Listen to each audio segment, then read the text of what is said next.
बहुत समय पहले हिमालय की एक ऊंची चोटी पर एक गांव बसा था। गांव के लोग अक्सर एक रहस्यमयी गुफा के बारे में बातें करते थे।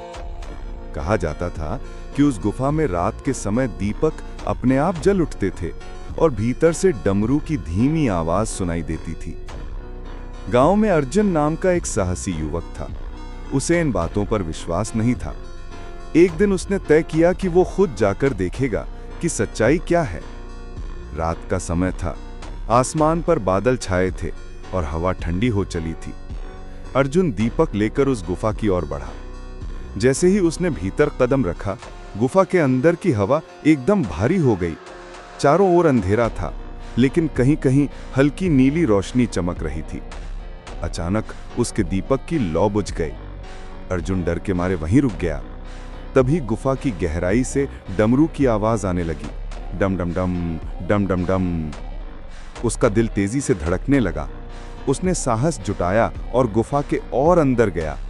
वहां उसने देखा एक शिवलिंग, जिसके चारों ओर स्वतः जलते हुए दीपक थे और ऊपर से जल की बूंदें टपक रही थीं। अर्जुन ने कांपते हुए शिवलिंग को प्रणाम किया। तभी उसके पीछे से एक भारी आवाज गूंजी, साहस किया है मेरे धाम तक आने का, पर याद रख, ये स्थान हर किसी के लिए नहीं है।